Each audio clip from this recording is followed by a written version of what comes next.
अपने बीच भारतीय जनता पार्टी की नेत्री प्रखर प्रवक्ता सांसद बासुनी स्वराज जी आपको संबोधित करेंगे। मेरा विनम्र निवेदन है सांसद माननीय बासुनी स्वराज जी से आपको संबोधित करें।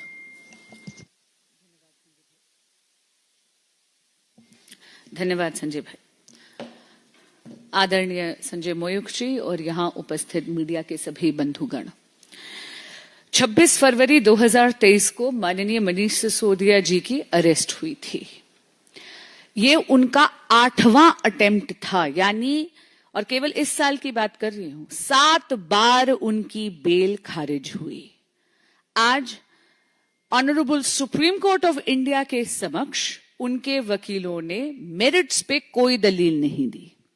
उनकी प्ली केवल और केवल डिले पर आधारित थी, यानी माननीय मनीष सिसोदिया जी जेल में 17 से 18 महीने उनकी इनकासरेशन हो चुकी थी, उनकी कैद हो चुकी थी, और इसके आधार पर डिले इन ट्रायल, क्योंकि 400 से ज्यादा विटनेसेस हैं, इसके आधार पर उनको आज बेल मिली है।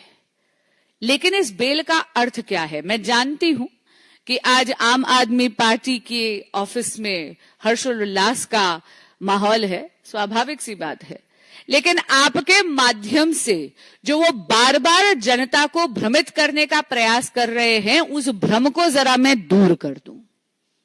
इसका अर्थ ये नहीं है कि सिसोदिया जी अपराध मुक्त हैं, वो अभी भी अभियुक्त हैं और उनकी जवाबदेही कोर्ट ऑफ लॉ में बनेगी दिल्ली की जनता के साथ विश्वासघात करने की। माननीय मनीष सिसोदिया जी ऐसे दिल्ली के शिक्षा मंत्री हैं जो दिल्ली की बच्चों को, दिल्ली की जेनरेशन को पाठशाला से मधुशाला तक ले जाने का पाप कर चुके हैं।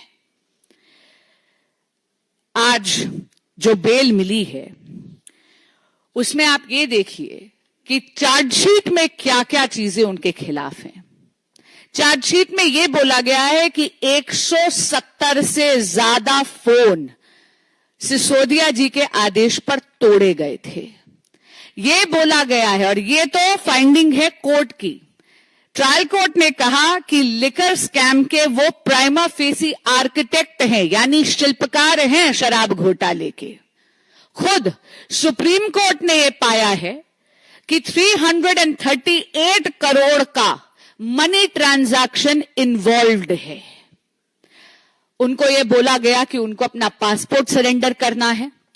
उनको यह बोला गया कि हर मंडे जाकर उनको पुलिस के समक्ष पेश होना है। हां, इतना जरूर कहूंगी कि जब 17 महीने कैद में हो जाते हैं तो बेल मिलना बहुत स्वाभाविक बात है।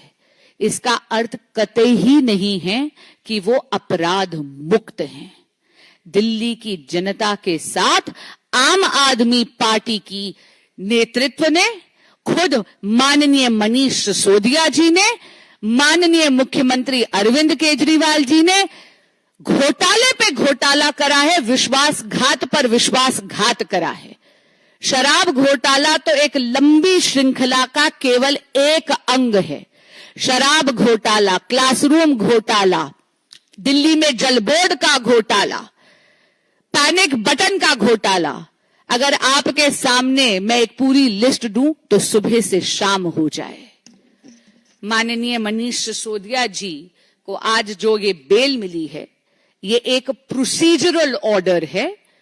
सर्वोच्च न्यायालय के इस निर्णय का तो भारतीय जनता पार्टी स्वागत करती है, लेकिन इतना जरूर कहेगी कि माननीय मनीष सिसोदिया जी की दिल्ली की जनता के प्रति और कोर्ट ऑफ लॉ में जवाबदेही बरकरार रहती है। धन्यवाद।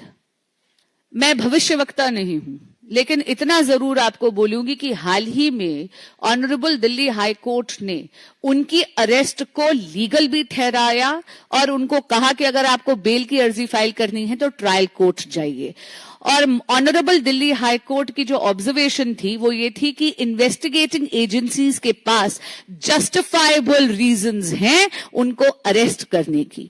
एक बात मैं आपको और इसमें जरूर कहना चाहूंगी, माननीय मुख्यमंत्री अरविंद केजरीवाल जी की ये जो हट है कि वो जेल से ही सरकार चलाएंगे, इसके कारण दिल्ली की जनता का अहित हो रहा है। दिल्ली में गवर्नेंस जीरो है, दिल्ली में एक कंप्लीट पॉलिसी पैरालिसिस हो रखा है। आपके माध्यम से ये जरूर कहना चाहूंगी माननीय मुख्यमंत्री अरविंद केजरीवाल जी को कि जब विभिन्न कचहरियों ने उनकी जमानत भी रिजेक्ट करी और ये भी कहा है कि उनकी अरेस्ट भी लीगल है, तो उनको नैतिकता के आधार पर रेजिग्नेशन देना चाहिए। यहां तक कि honourable supreme court of India ने भी अपने ऑर्डर में उनको यह संकेत जरूर दिया था, लेकिन शायद माननीय मुख्यमंत्री अरविंद केजरीवाल जी की आत्मा उन्हें कचोटती नहीं है। ये जो सत्ता का मोह है, हो सकता है ये सत्ता के अहंकार से उपजता है। देखिए, अगर किसी को ये गलतफहमी है तो राघव चड्ढा जी की इस गलतफहमी का इलाज मेरे पास नहीं है, पर इतना जरूर कहूंगी कि दिल्ली के बच्चों को पाठशाला से मधुशाला ले जाने का पाप आम आदमी पार्टी के नेतृत्व ने जरूर करा है। वो मनीष अंकल जो एक पौवे के साथ दूसरा पौवा मुफ्त बांटते हैं, राघव चड्ढा जी को शायद काफी गलतफहमी है। माननीय मनीष सिसोदिया जी ने एक क्षम्य पाप करा है, पाठशाला से बच्चों को मधुशाला ले जाने का पाप, दिल्ली की नस्ल खराब करने का पाप, दिल्ली में समाज को खराब करने का पाप। आपको याद होगा गली गली में एक एक रेजिडेंशियल कॉलोनी के आगे आम आदमी पार्टी ने अपनी जेबें भरने के लिए ठेके खुलवा दिए थे। ये तो दिल्ली की आरडब्ल्यूए, दिल्ली की माताएं और बहनें और भारतीय जनता पार्टी के कर्मठ कार्यकर्ताओं के रेगुलर प्रोटेस्ट के कारण, धरना प्रदर्शन के कारण कुछ सुध लेकर इन ठेकों को बंद करवाया गया। देखिए, आदरणीय अखिलेश यादव जी का रुख भ्रष्टाचार पे क्या हो वो तो वही जानते हैं। इतना जरूर कह दूंगी, भारतीय जनता पार्टी के लिए भ्रष्टाचार की ये लड़ाई चुनावी मुद्दा नहीं है।